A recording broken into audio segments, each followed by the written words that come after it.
Casi todos los días se producen incendios forestales gigantescos como una fuerza destructiva que nada parece ser capaz de detenerla. Una hectárea de un bosque de pinos en llamas tiene el poder de una planta de energía nuclear. Decenas de metros de altura se extienden a distancias que superan los 500 kilómetros. Los incendios forestales amenazan y destruyen la vida de millones de personas.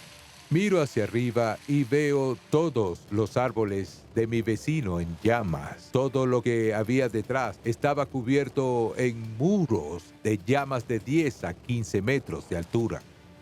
Los que hacen frente a las llamas son bomberos, pero también son científicos. Destacan que el poder devastador de los incendios forestales y algunos de los fenómenos más increíbles, como las tormentas de fuego, son enormes explosiones en llamas. Es una fuga de gas que se esparce muy rápido y se enciende un segundo sobre una superficie muy grande. El incendio puede sobrepasar la copa de los árboles para atrapar y rodear a sus víctimas. Puede crear su propio viento para ganar fuerza y velocidad, alcanzando temperaturas de más de 1000 grados centígrados, suficientes para derretir oro. Además, la vegetación ayuda a que se extienda cientos de metros. Las piñas en llamas salían disparadas, volaban como balas. Para contrarrestar estos incendios, los bomberos e investigadores han creado técnicas eficaces, pero con el calentamiento global, los incendios son cada vez más monstruosos y destructivos. En Francia, el riesgo de incendios en el sureste del país podría extenderse desde el bosque de las Landas en el 2040 hasta el bosque de Soloña en 2060. ¿Cómo son estos incendios forestales? ¿Cuáles son sus formas más extremas? ¿Qué medios utilizan para ganar fuerza? Y sobre todo, ¿qué nos depara el futuro? ¿Podemos ganar la guerra contra las llamas? Para averiguarlo, vamos a los Estados Unidos a estudiar incendios gigantes como el incendio Station, un incendio que destruyó un área del tamaño de un condado de Inglaterra. Estos se conocen como megaincendios, tanto por su tamaño como por su fuerza. Y estos escasos incendios no permiten la posibilidad de intervención humana. En Francia, algunas ciudades están cada vez más expuestas a las llamas.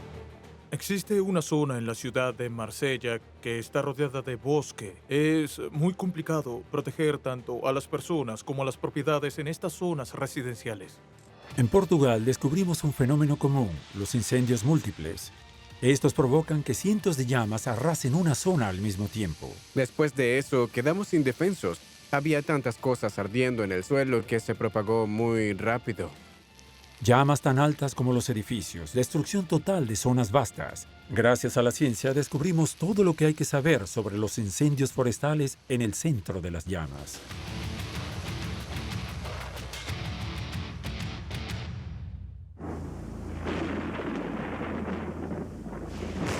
Tierra feroz.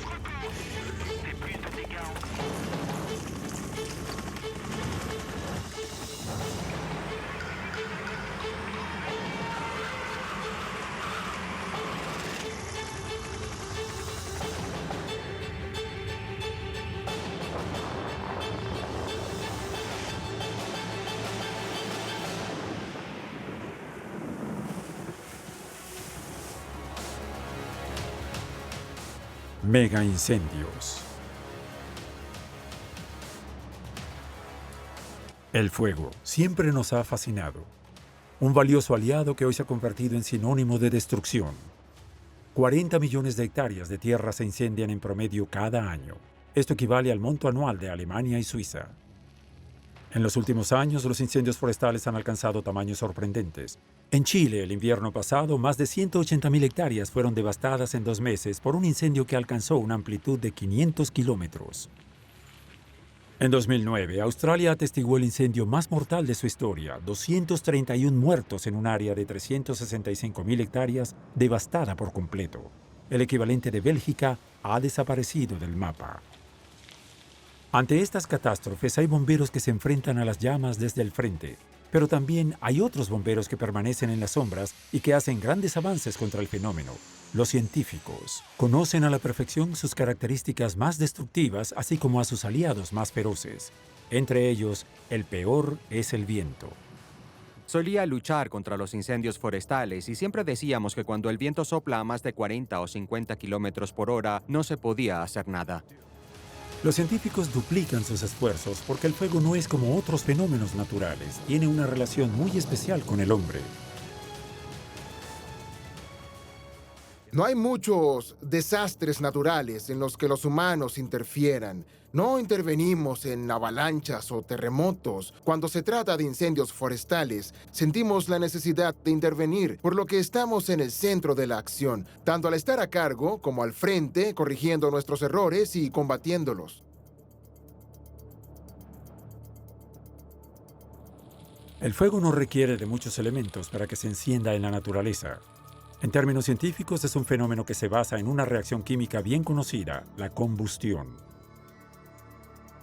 Un incendio necesita 3 cosas para arder. Necesita ser activado, es decir, algo que encienda la chispa. Necesita oxígeno para activar el fuego. Y por último, necesita combustible, plantas o madera para seguir ardiendo. El proceso es sencillo. Primero se activa por lo que los investigadores llaman energía de activación. Luego un oxidante, por lo general de oxígeno presente en el aire, que quema el combustible, es decir, la materia prima. Energía de activación, un oxidante y un combustible. Estos 3 elementos son comunes en la naturaleza, sobre todo en los bosques. El combustible. En este caso, la materia vegetal en un incendio forestal, un agente de combustión, el oxígeno y el viento, y la energía de activación, una chispa de arranque. Una chispa, vegetación y aire es todo lo que las llamas necesitan. De este modo surgen 3 tipos de incendios. Incendios en el suelo que queman hojas muertas y residuos de plantas secas. Incendios en la superficie que queman las partes bajas de la vegetación. Y los incendios altos que queman las copas de los árboles. Una vez que se produce, el fuego se mueve más rápido que una persona que camina. Su velocidad de propagación puede superar los 5 kilómetros por hora, con aceleraciones rápidas dependiendo de la forma del terreno. Sin embargo, hay otro factor determinante en la formación de un incendio: la humedad. La humedad del aire es muy importante al comienzo de un incendio. Sabemos que las erupciones son poco frecuentes en zonas donde la humedad es superior al 50%, pero tan pronto alcanzan el límite por debajo del 27 o 26%, las erupciones de fuego se producen con mucha facilidad. Al estar por debajo del 2% indica desastre. Es un hecho reconocido por la ciencia. La humedad del aire juega un papel muy importante. Tiene un efecto directo sobre las plantas, haciéndolas muy inflamables. Durante largos e intensos periodos de sequía, la tendencia de agua de la vegetación es baja y las plantas son aún más inflamables. ¿Por qué las plantas arden más cuando están secas? En casos de sequía severa, las plantas consumen agua contenida en su propia savia. El residuo se evapora en lo que los científicos llaman aceites volátiles, gases muy inflamables. Esto significa que la más mínima chispa puede provocar un incendio. Muchos árboles y sequías prolongadas proporcionan las condiciones ideales para los incendios forestales. Estas condiciones extremas son de muy alto riesgo. Y por desgracia, estas condiciones están presentes en un tipo particular de clima, el clima mediterráneo. En el clima mediterráneo, las condiciones durante la primavera, el verano e incluso el otoño son muy secas, humedad muy baja y temperaturas muy elevadas. El calor y las sequías en grandes zonas forestales hacen del clima mediterráneo una pólvora de verdad. Este tipo de clima se puede encontrar en partes muy específicas del mundo. Este clima recibe su nombre del Mediterráneo, de países mediterráneos, pero también se puede encontrar en Sudáfrica, California, en partes de Chile y en una pequeña parte de Australia. Zonas de alto riesgo que existen en casi todos los continentes, y es en California donde se produjo uno de los peores incendios forestales de la historia de Estados Unidos, el Incendio Station. El Incendio Station es un récord, porque estamos hablando del incendio más grande que haya ocurrido en Los Ángeles. Si bien algunas partes de Estados Unidos gozan de un clima similar al del sur de Francia, sus bosques son incomparables, cubren un área del tamaño de Europa. El 80% de estos bosques se encuentran al oeste del país y es aquí donde se producen los mayores incendios. Crean lo que los expertos llaman mega incendios. Estos se conocen como mega incendios, tanto por su tamaño como por su fuerza, y estos escasos incendios no permiten la posibilidad de intervención humana. El nombre mega incendio es un término científico. Para ser clasificado como mega, un incendio debe extenderse sobre más de 10.000 hectáreas, un área del tamaño de la ciudad de París. Este fenómeno es poco frecuente en Francia, pero no en los Estados Unidos. A lo largo de los inmensos bosques de América, estos incendios cubren enormes regiones y pueden durar meses. Sin embargo, incluso teniendo en cuenta los casos extremos del país, el incendio Station de 2009 fue algo fuera de lo habitual. Nos encontramos en el centro del Bosque Nacional de Los Ángeles, pero al mismo tiempo estamos en el condado de Los Ángeles. Parece no ser cierto, pero está a solo 45 minutos del centro de la ciudad. Muchas de las cualidades llamativas del clima mediterráneo lo convierten en un lugar agradable para vivir, pero por ese motivo, tan solo en el área de Los Ángeles hay entre 7 y 8 millones de personas que viven en vecindarios que están rodeados de mucha vegetación.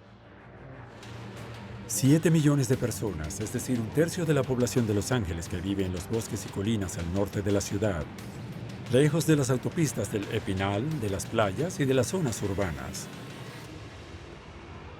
Para vivir en medio de la naturaleza, Robert y Carolyn se establecieron en las afueras al norte de la ciudad, en Big Yahunga. Hoy en día no queda nada de la propiedad de la pareja. Todo comenzó el 26 de agosto de 2009, a pocos kilómetros de aquí. El incendio Station ocurrió un miércoles. El incendio comenzó un poco más arriba, a 16 kilómetros hacia la carretera forestal. Comenzó con gente que arrojaba cenizas de algo que habían quemado en su jardín, y en estas condiciones de calor y sequía creció. Solo unas pocas cenizas fueron suficientes para encender el mayor incendio en la historia de California. Intencional o no, el ser humano es responsable de todos los incendios forestales. Los incendios naturales, como las tormentas eléctricas, forman entre el 5 y el 10% de los agentes de incendios. Por lo general, un incendio comienza en el suelo, en la capa herbácea, y crece en contacto con los arbustos. Desde los arbustos, las llamas llegan con facilidad a las ramas inferiores y luego suben a las copas de los árboles. A esto lo llaman el efecto ascensor. Al principio el incendio Station no era muy potente. Los expertos no estaban preocupados. Pensaron que tenían el fuego bajo control y decidieron dejarlo arder.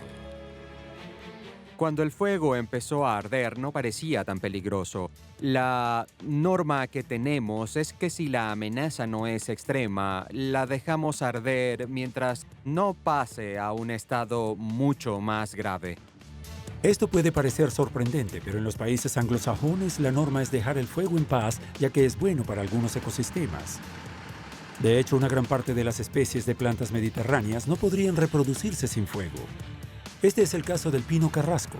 Para reproducirse, debe diseminar las semillas que contienen sus piñas. Los conos están sellados con resina y solo se abren en contacto con el fuego. Los incendios forestales, como todos los fenómenos naturales, tienen un propósito. Pero el problema es que también representa un gran riesgo para los seres humanos. Esto es lo que ocurrió en Los Ángeles en 2009. Aunque el incendio Station era pequeño, se perdió el control en segundos.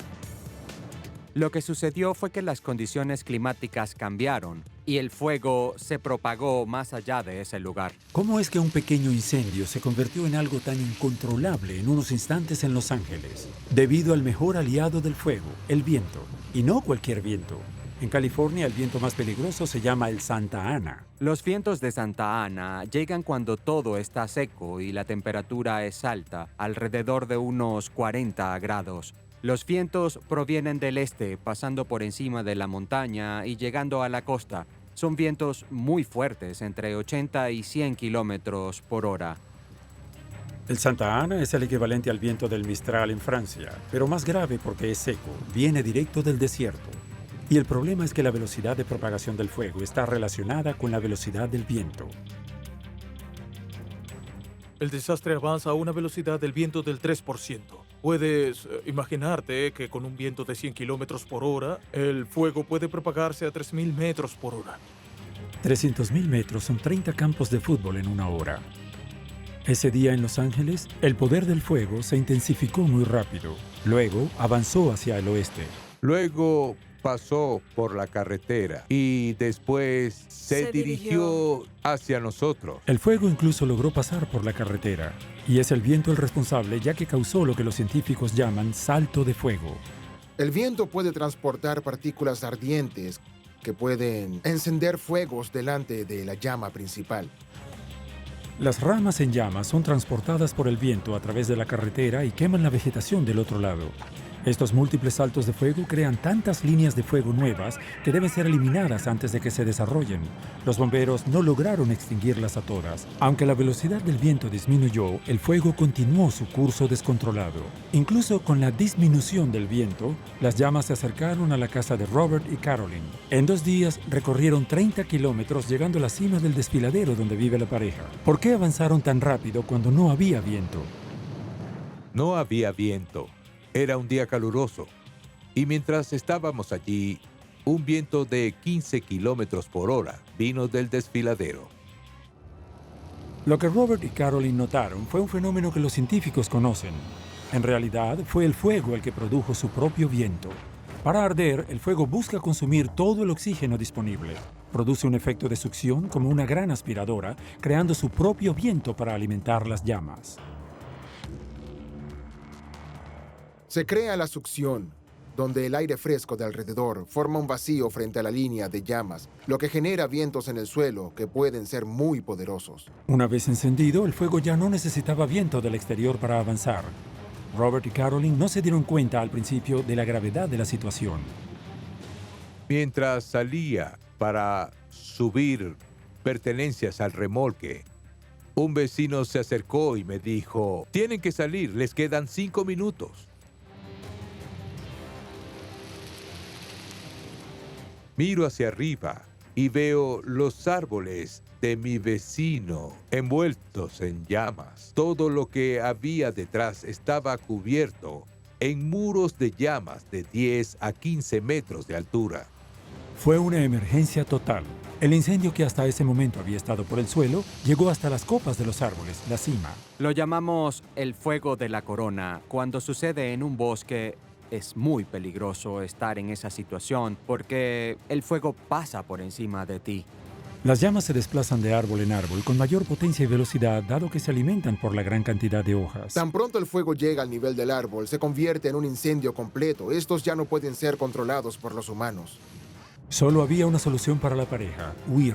Robert y Carolyn salen en sus autos, uno detrás del otro, cuando de repente Robert, que va al frente, ya no puede ver a su esposa en el espejo retrovisor. Me asusté. No estaba seguro si ella había salido del auto y huyó, pero me di cuenta que si salía del auto, quizás me quemaría. Y tuvo razón, el calor es inmenso. De hecho, en un incendio, la vida vegetal de la región produce temperaturas elevadas. Cuando las especies de arbustos se incendian, pueden alcanzar temperaturas de hasta 200 y 300 grados centígrados aproximadamente, pero las especies que se han desarrollado con el fuego pueden alcanzar más de 1000 grados centígrados. 1000 grados es la temperatura para derretir el oro. ¿Por qué tanto calor? Los científicos descubrieron que estas plantas en realidad necesitan fuego y contienen gases altamente inflamables. Cuando se incendian, estos gases llamados pirofitos elevan el termómetro hasta 5 veces la temperatura de un incendio promedio. Por suerte, Carolyn se unió a su esposo y condujeron a toda marcha en medio del incendio. Luego de avanzar unos metros, Robert y Carolyn consiguen salir del desfiladero, dejando al fuego detrás de ellos. Pero el impacto es catastrófico para la pareja y sus vecinos. Menos de 50 casas fueron destruidas por las llamas. Casi toda la vegetación fue devastada. Entonces, ¿a qué se debe ese nivel de destrucción? La respuesta es simple pero sorprendente. Al querer reducir los riesgos de incendios, hemos creado las condiciones para que estos mega incendios lo destruyan todo. El problema hoy en día en California y en todos los lugares en un clima mediterráneo es que debido al peligro, la gente ya no provoca los incendios. Y al prevenir que los incendios eliminen los bosques y la madera muerta, hemos creado una gran cantidad de combustible. Es por eso que el fuego se vuelve muy caliente. Si arde lo necesario, no solo quemará la superficie, destruyendo las plantas más pequeñas, sino que subirá completamente hasta las copas de los árboles. Para los científicos, este tipo de fuego se clasifica como fuego total. El calor que se emite hace que los troncos ardan, que por lo general resisten a las llamas, y el fuego sube hasta las copas de los árboles. Todo queda destruido por completo. El fuego total es un desastre terrible. Pero existe algo peor, lo que los científicos llaman tormentas de fuego. Este fenómeno ocurre cuando los famosos gases inflamables liberados por las plantas quedan atrapados en una fosa natural. Así que la mezcla explosiva se acumula y de pronto se quema en una gran superficie. Los gases son retenidos por la forma natural del terreno y cuando la concentración de gas es muy alta, todo explota casi al momento. Por suerte no hubo tormenta de fuego en Los Ángeles en 2009, pero el gran incendio continuó su marcha hacia el centro de la ciudad. Sin embargo, a pocos kilómetros de distancia, nadie sospecha la magnitud del suceso. Kathleen Sutherland vive a menos de 20 minutos. Para ella, ese día fue muy normal. Escuché sobre un incendio forestal en la televisión y al principio no estaba muy preocupada, era muy lejos de aquí. Cuando volví a casa del trabajo podía ver el humo, pero no, eso no me importaba. Sin embargo, el fuego continuó extendiéndose y se acercó a densas zonas residenciales. Los 3.000 bomberos del condado se encargaron del asunto. Garantizan la seguridad de más de 3 millones de personas distribuidas en una superficie de 12.000 kilómetros. Y para combatir el incendio, Station recibieron ayuda de todo el país. A pesar del continuo sonido de los helicópteros y de los recursos humanos desplegados por las autoridades, nada logró detener las llamas. Ellos decidieron atacar los componentes básicos del fuego. Recuerden que una vez encendido, el fuego necesita oxígeno y combustible. Y como es imposible quitarle el oxígeno, hay que eliminar el combustible, es decir, la madera. La principal forma de combatir el fuego en entornos naturales como los bosques y comunidades es eliminar el combustible. Y para ello, la mejor manera es cavar zanjas para eliminar la vegetación que rodea al fuego. Para asegurarse que las zanjas fueran lo suficientemente anchas y evitar los saltos de fuego, los bomberos estadounidenses utilizaron excavadoras. Y eso no fue todo. Encendieron fuegos contra las llamas. Esto es lo que los expertos llaman contrafuego. Hoy en día utilizamos el fuego para combatir el fuego, lo que resulta ser muy eficaz. Encendemos lo que está delante del fuego y de forma muy lenta se dirige hacia atrás hasta el incendio, quemando todo el combustible, de modo que cuando el fuego llegue a ese punto no haya nada que quemar. La técnica del contrafuego es muy efectiva, pero hay que utilizarla con anticipación y lleva tiempo. Y el tiempo es exactamente lo que les faltaba a los bomberos de Los Ángeles en septiembre de 2009. El incendio se produjo en las afueras de los suburbios. Cerca de 10.000 hogares estaban en peligro. Cada día que regresaba a casa, el humo se acercaba poco a poco. Y cuando el incendio ya estaba cerca, me asusté. Y en ese momento recibimos una llamada de la ciudad de Crescenta. Y dijeron que nos preparáramos para la evacuación porque llegaría a nuestras casas. Al final, casi 25.000 personas fueron evacuadas. Para los 5.000 bomberos que habían, la situación continuó durante muchas semanas. Solo la llegada de la lluvia pudo acabar con el incendio Station, que se consideró extinguido el 16 de octubre, casi 2 meses después de que estalló. El impacto de este gigantesco incendio fue sustancial. Más de 200 estructuras fueron destruidas y una zona de 65.000 hectáreas se desvaneció, lo que equivale a un país como Singapur. Una consecuencia adversa, la pérdida de vegetación en las colinas que rodean la ciudad, provocó deslizamientos de tierra y flujos de lodo durante las lluvias del siguiente invierno. Estos son los grandes incendios en California. Pero ¿qué sucede cuando se produce un incendio en Francia? Mientras en Francia los incendios son comunes en verano, son mucho menos extensos que los del Station. En cuanto al incendio Station, la región total fue de 65.000 hectáreas. Es el área más grande de una superficie alcanzada en Francia durante toda una temporada de incendios. ¿Son posibles los mega incendios en Francia? Para que un incendio sea catalogado como mega, la mayoría de los expertos consideran que debe superar el límite de 10.000 hectáreas. Esto solo ha sucedido una vez en Francia, en 1990, en Villebon, en El Var donde un incendio de vegetación se extendió por 11.580 hectáreas, pero los expertos no descartan esta posibilidad ni por un poco. En Francia hay bosques que con el tiempo tendrán este tipo de incendios. Por ejemplo, Córcega es una isla muy inflamable. No es imposible que un incendio en Córcega vaya de un lado a otro de la isla.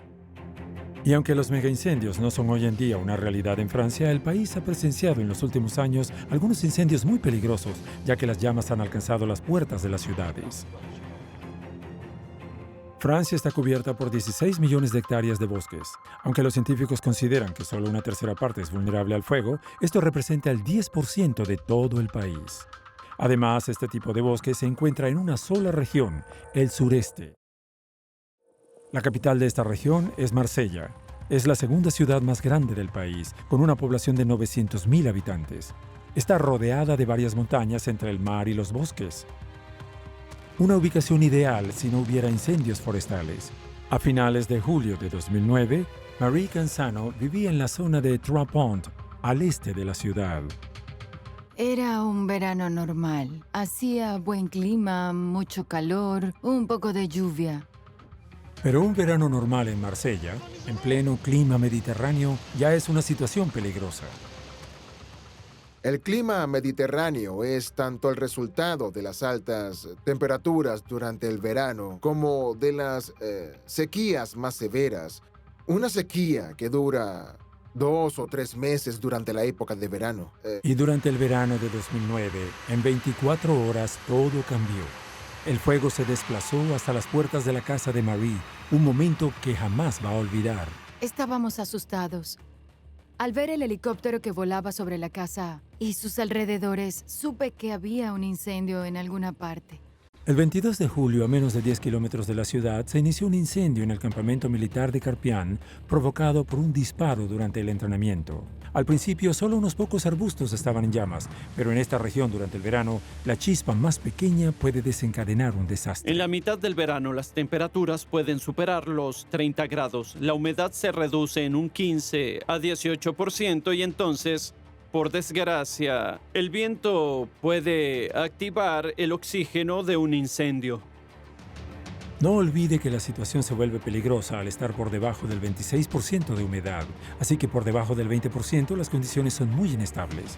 Las sequías obligan a las plantas a recurrir a sus reservas de agua para sobrevivir y luego liberan gases muy inflamables. Y lo peor es que las plantas de la zona de Carpián son muy especiales. No se trata de un bosque, sino de maleza.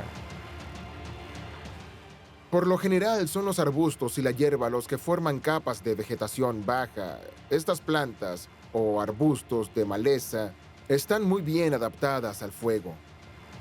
El arbusto y los matorrales forman la maleza, y para quemar estas plantas, el fuego requiere de mucha menos energía que para quemar árboles. Es como en una chimenea, la madera más pequeña se quema más rápido que los troncos, por lo que el fuego crece mucho más rápido. Ese día en Carpián el fuego se extendió por 7 hectáreas en 1 hora, y además de eso hubo viento. En verano el viento de la Costa Azul es la peor pesadilla de un bombero. El capitán Priol es un bombero naval de la ciudad de Marsella. Ese día, el 22 de julio, tomó el control de las operaciones. El desastre avanzó a una velocidad del viento del 3%. Por lo tanto, se puede imaginar que con un viento de 100 kilómetros por hora, el fuego puede extenderse a más de 3.000 metros por hora. Y 1 hectárea de bosque de pinos en llamas tiene el poder de una planta de energía nuclear. Hay que recordar que una vez que el fuego es encendido por una chispa, es el oxígeno del aire el que quema el combustible, es decir, la vegetación. Cuanto más viento hay, más aire y oxígeno hay, y más rápido se queman las plantas. Pero en julio de 2009, el viento que soplaba no era el de siempre. Por lo general, la ciudad de Marsella está expuesta a los vientos frecuentes de Mistral, pero en esa ocasión hubo vientos del sureste. Nunca hemos conocido un fuego como ese. El Mistral es un viento que puede alcanzar una velocidad increíble y hacer que el fuego sea incontrolable. Sin embargo, para los bomberos, el hecho de que no fuese el Mistral del 22 de julio de 2009 no fue una buena noticia. Esto se debe a que el Mistral es un viento del noroeste, y ese día el viento soplaba en la dirección opuesta. En resumen, en lugar de hacer estallar el fuego desde Marsella, lo arrastró hacia la ciudad y sus cientos de miles de habitantes. Si las llamas alcanzaban la ciudad, el desastre crecería a proporciones catastróficas. Para los bomberos en tierra, las amenazas eran altas y la presión era enorme. La situación era muy peligrosa. La forma del terreno dificultaba mucho el desplazamiento. El viento y la maleza seca permitieron que las llamas se desataran. El fuego estalló. Se desplazó tan rápido en ese momento que en muchas ocasiones los bomberos se retiraron porque era muy peligroso estar en ese tipo de situación. La situación era peligrosa porque el fuego no se movía en una sola dirección. Se expandía a medida que avanzaba. Los bomberos corrían el riesgo de ser rodeados por las llamas en cualquier momento. El fuego no estaba en un solo lugar. Se movía a gran velocidad en una línea que se prolongaba. La parte más alta del fuego se movía muy rápido, pero los costados también se ensancharon. El fuego se movía con el viento. El viento le daba dirección a la llama. Además, como el fuego se alimentaba de las plantas que quemaba, se desplazaba a todas partes donde pudiera encontrar combustible. El resultado fue que a medida que la parte frontal avanzaba rápido, los extremos también se expandían.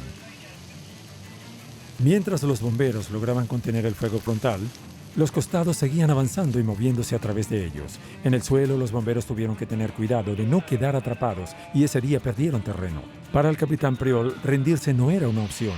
Había que proteger a Marsella a toda costa, así que pidió apoyo aéreo.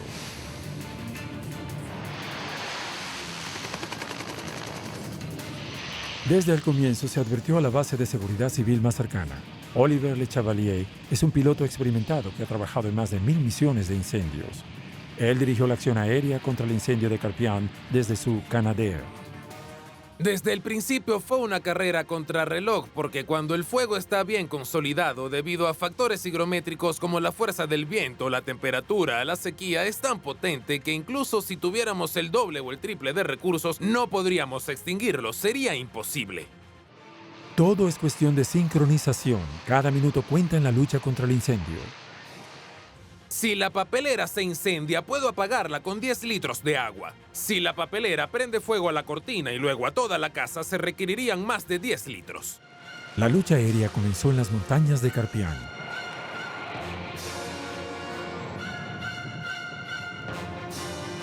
Los Canadairs no solo arrojan 6.000 litros de agua para apagar el fuego. Tratan de esparcir un producto químico sobre el fuego. Este producto se llama ignífugo y se mezcla con agua.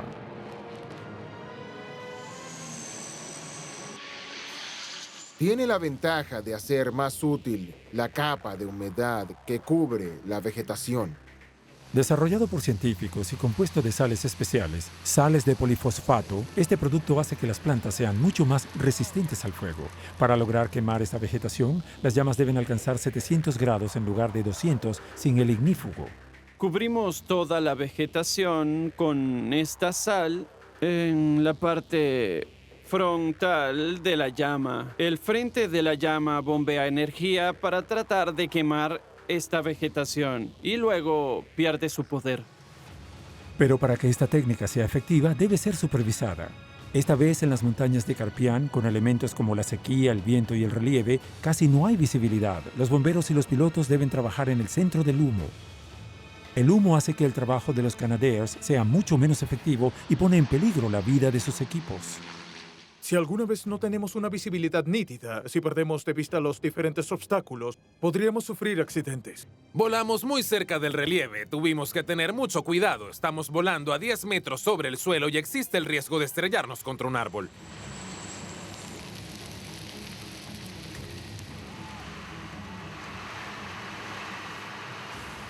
Sobre todo en altas dosis, el humo generado por los incendios forestales puede ser tóxico, dado que contiene monóxido de carbono, vapores y gases irritantes. En consecuencia, el humo se desplaza muy rápido y puede causar asfixia e incomodidad. A medida que las llamas se acercaban a la ciudad, los hidroaviones ya no podían utilizarse para evitar herir a los habitantes. No hubo más aviones, ya que el fuego se acercó a las puertas de Marsella. La ciudad tenía que ser protegida a toda costa. El capitán Priol decidió reubicar a sus hombres alrededor de las residencias más cercanas que corrían el riesgo de ser alcanzadas por el incendio. Eran las 6 de la tarde. El fuego llegaba al distrito de la Val-Barel y descendía por las afueras de la ciudad. En el punto álgido de la crisis se movilizaron 1000 hombres y 300 máquinas, ya que según los expertos, varias zonas podían verse afectadas al mismo tiempo. Los habitantes fueron tomados por sorpresa. Estaba a punto de salir y no me di cuenta de la colina en llamas. Fue cuando vi el fuego en la cima que comprendí que un incendio había llegado a Trois Ponts. El sector de Trois Ponts está cubierto por varios acantilados de vegetación que se extienden sobre sus estrechas calles con una población muy numerosa. Los bomberos llegaron, pero la labor era complicada. Los camiones tenían problemas para desplazarse y había pocas fuentes de agua. El fuego descendió sobre las casas, de modo que nos ubicamos en una posición de defensa con las mangueras listas. También usamos las casas para protegernos porque no íbamos a exponernos en el bosque de pinos con las llamas que bajaban tan rápido. Al rociar las llamas, los bomberos buscan aprovechar los efectos de dos fenómenos científicos. Primero, tratan de bajar la temperatura del fuego. Por debajo de 300 grados, la madera no se quema. Para ello, arrojan el agua lo más ampliamente posible. El segundo fenómeno científico es aún más sorprendente.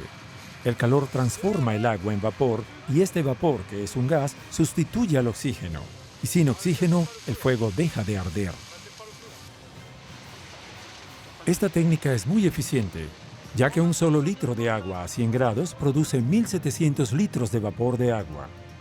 Pero para que esto funcione, se necesitan grandes cantidades de agua, algo que por desgracia no tenían en la zona de Trois Ponts.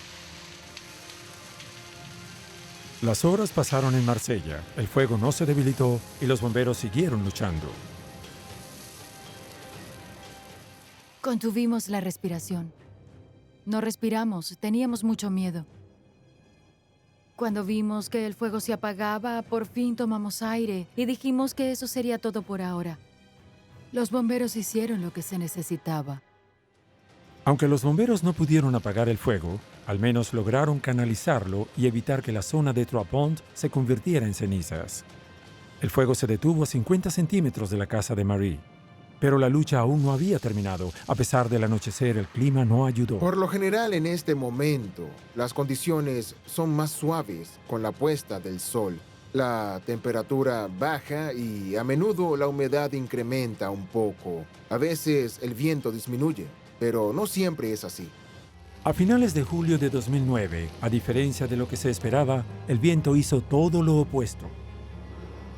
Era de 40 kilómetros por hora a la 1 de la tarde. Luego, durante la noche, cuando el viento tiende a calmarse, se hizo mucho más fuerte.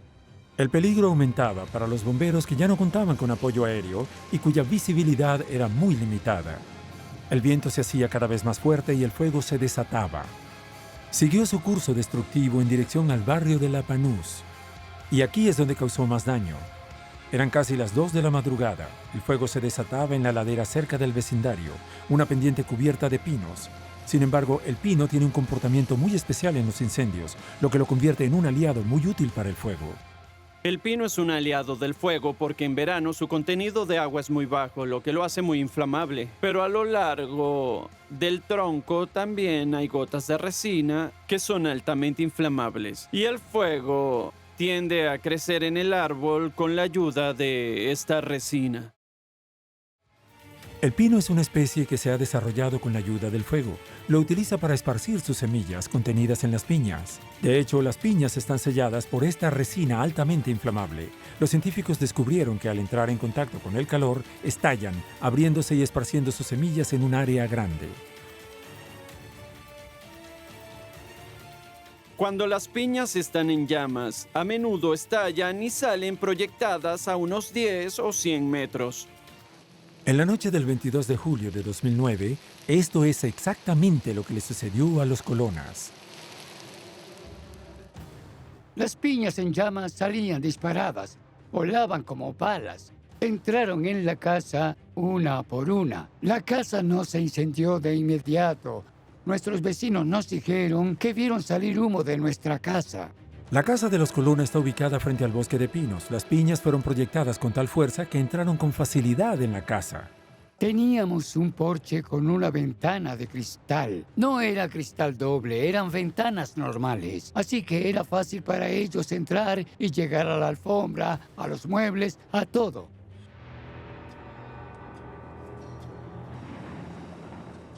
Cualquier abertura, una ventana abierta, una persiana que no está cerrada, una ventana que explota debido al calor, con cualquier abertura Las partículas en llamas entran en la casa en grandes cantidades y encienden todo lo que se puede quemar en una casa, ya sea un sofá o una cortina, y cuando eso sucede ya es demasiado tarde.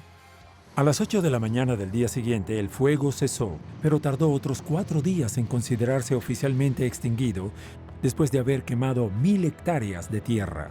Este retraso, después de eliminar todo el fuego visible, se debe a un fenómeno asombroso: los incendios de raíz. El fuego sigue el rastro de combustible, por lo que bajará hasta el suelo y quemará las raíces del árbol. Y si el clima cambia totalmente, favoreciendo a que el fuego se active, este volverá a arder y el incendio que se creyó extinguido surgirá de nuevo con mucha fuerza. Una vez extinguido, el fuego dejó troncos carbonizados y ramas quemadas. Estas marcas indican la severidad del daño causado, pero también de las posibilidades de que los árboles sobrevivan, debido a que ciertas especies han desarrollado formas especiales para resistir el fuego. Con su corteza muy gruesa, el corcho de roble protege el interior de su tronco del calor. Otros árboles crecen con rapidez para ganar altura y escapar de las llamas. A veces se podan a sí mismos de forma natural al deshacerse de sus ramas inferiores. Sin embargo, después de un incendio, los que sobrevivieron se debilitan por años. Algunos árboles no vuelven a crecer. Pero algunas especies recurren a métodos para emerger de las cenizas. Este es el caso de la mayoría de las maderas duras, que son capaces de crear nuevas ramas de troncos carbonizados. En cuanto a la mayoría de las maderas blandas, se regeneran cuando las semillas que soltaron germinan después de un incendio. Para los colonas, este incendio fue un desastre. Pero el daño podría haber sido mucho peor. Los bomberos lograron una operación excepcional al proteger Marsella de las llamas.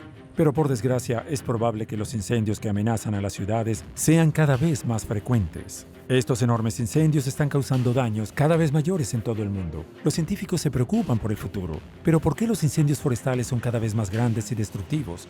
¿Qué nos aguarda en el futuro? Los expertos consideran que la evolución de estas catástrofes ya se puede observar en un país europeo, Portugal. Portugal ya está experimentando esto y espero que Francia no tenga que experimentarlo en los próximos años, pero es posible. Este es el fenómeno de los grandes incendios simultáneos. Las imágenes satelitales de estas fechas muestran varias columnas de humo que provienen de Portugal continental y llegan hasta el Océano Atlántico, lo que es muy sorprendente.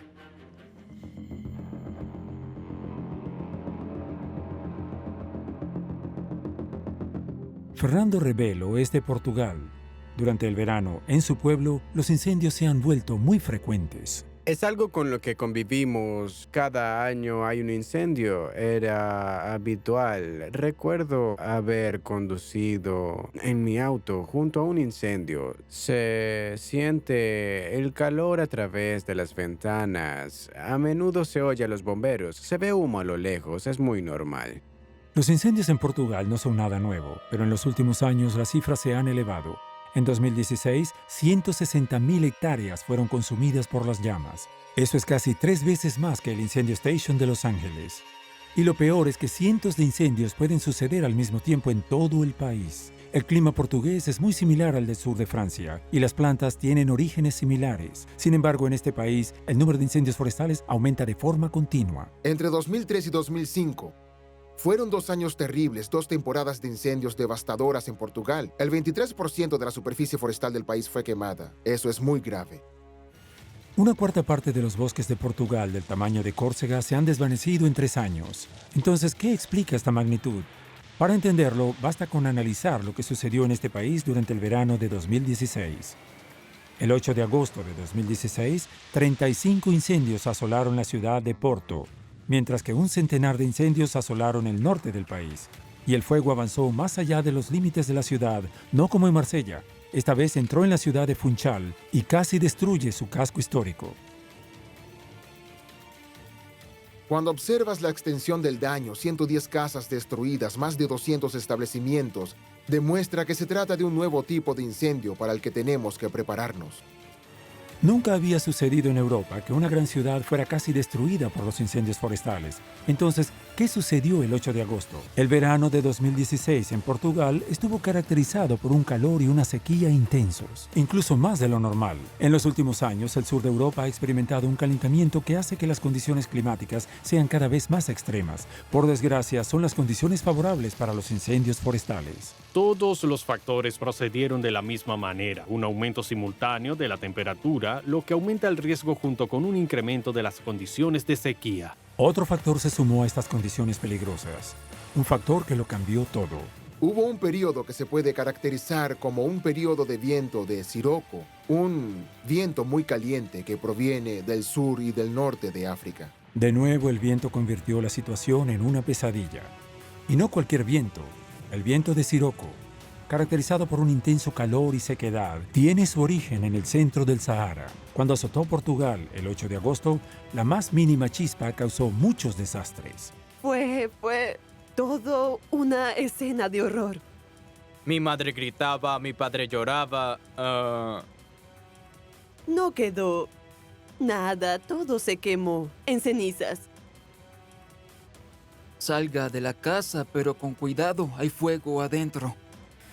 Ese día en la isla de Madeira se produjo un incendio en las afueras de la capital regional, Funchal, que quemó gran parte del casco histórico en pocas horas. ¿Pero cómo?